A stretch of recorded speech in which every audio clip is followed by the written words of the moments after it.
The question is, which category do you really belong to? May not be as high as the cost of living in Manila or Cebu. Another question is, are you in the middle class? After watching this video, you can distinguish which category you belong.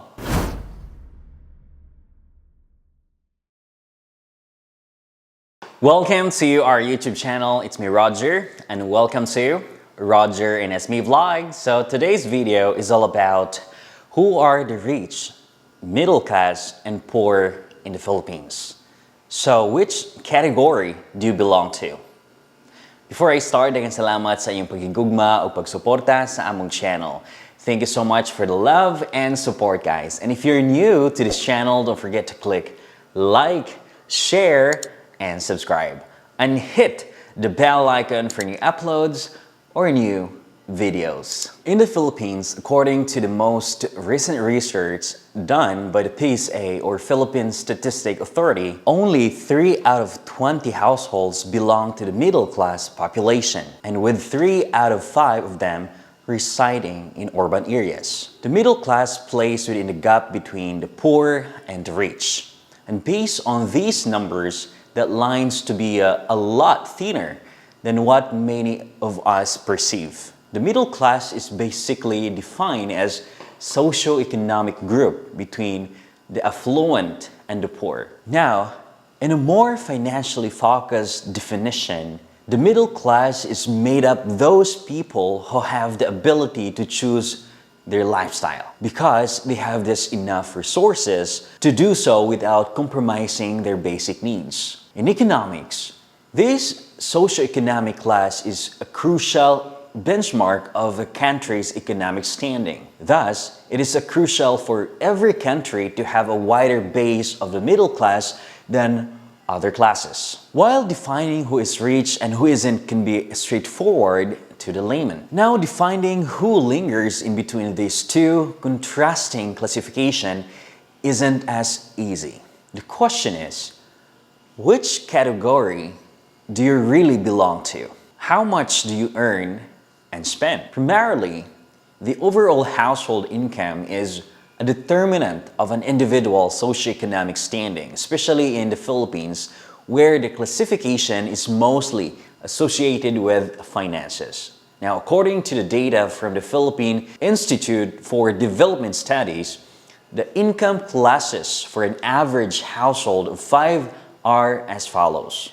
As you can see in the table, rich class at least 182,000 and up, and high income but not rich between 109,200 peso to 182,000. Now, upper middle class is between 63,700 peso to 109,200. And now please have a look at middle class. Just between 36,400 peso to 63,700 peso.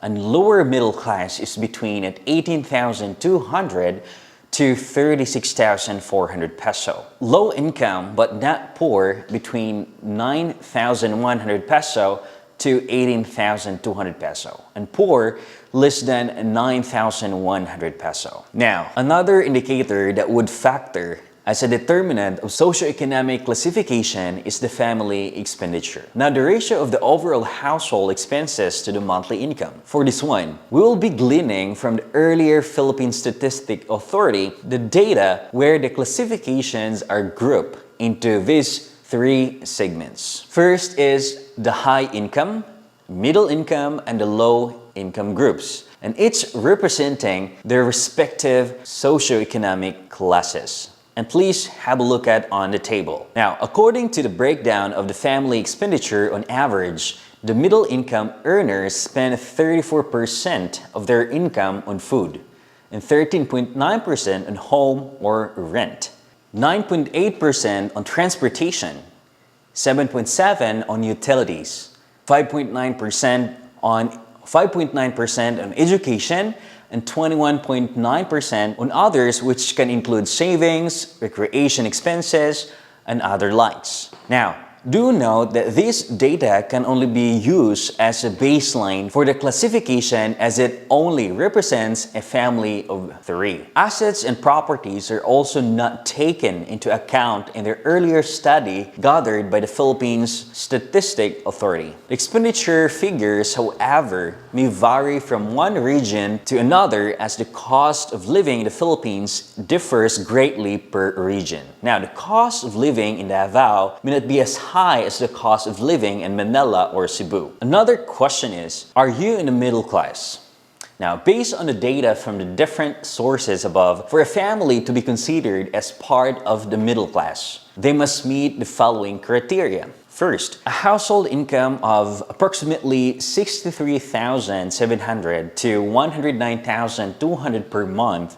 The bigger your family size is, the higher your income should be in order to fit into this classification. Second, if you're single and your income immediately falls in the range mentioned above, it's safe to say that you belong in the middle class, as long as you can freely choose your lifestyle without compromising your daily essentials such as food, transportation, shelter, and etc. Number 3, your overall household and moving expenses on average is 66.2% of your monthly income. The lesser, the better. Number 4, approximately 21.9% of your income can be considered as your discretionary fund, which you can spend on luxury items, vacation, non-essential goods and services, or investments and savings. In other words, it's extra money you can pocket after paying your bills and spend all your necessities. Pitfall of the middle class. It cannot be denied that the biggest threat to the middle class is economic stability. Well, everyone in the population gets affected eventually. So, with its rise and fall, the middle class, on the other hand, is the first to experience its strain. Now, to simply put it, the rich and the poor won't care how good and bad the economy is because they are already suited to a certain kind of lifestyle. While the ones in the middle class will have to make the major adjustments because how they spend their money largely depends on how cheap or expensive things will become. Okay, now is the job creation. Primarily, the middle class is dependent on salary as their main source of income. This means that the bulk of the middle class population is working class. This is true, not just to the Philippines, but even on a global scope. When a country lacks good paying jobs, it will create instability to its middle class population. Now, this explains why America experienced a decline in its middle class population during recession in the early 2000s. On the contrary, the Philippines saw a rise when the Bureau Process Outsourcing or BPO sector in the country was born. Now this time, let's talk about inflation. While inflation affects everyone in the population, to the middle class, it has a much bigger implication. For them, it can spell the difference between poverty and financial stability. When the cost of living or taxes increases, they feel the brunt of it. Now, if inflation is encountered by the government with mitigation measures or at least couple of it with efficient financial aid, the middle class will be financially squeezed. In turn,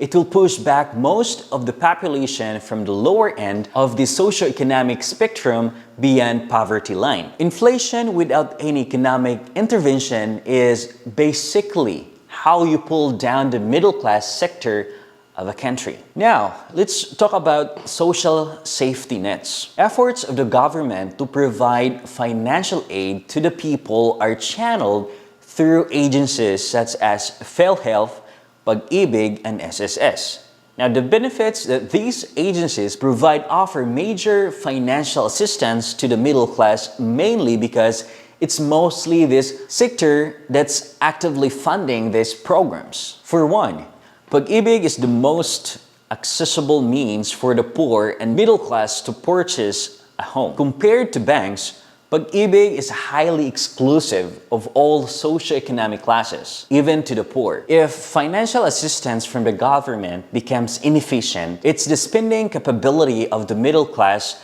that will mostly be hampered. And the economic setting, the middle class, apart from the extreme ends of the social spectrum, can be sometimes cause misconceptions. That is why oftentimes the upper middle class is easily associated with the rich, while the lower middle class individuals mistook themselves as poor. However, as definite as to how we see what rich should look like, and the middle class can be unclear simply because it's greatly dependent on the economy. While the poor population also has more constricted spending capability, and the middle class income and spending power can easily get pushed back beyond the poverty line. For those who belong to the lower end of the middle income spectrum, depending on the economy. After watching this video, you can distinguish which category you belong. So now when you come to the Philippines, you can now distinguish that you are rich, middle, and poor. So I think that's all for today's video, lovely people. Thank you so much for watching till the end, and I hope to see you in our next video. No hate, just love. Bye!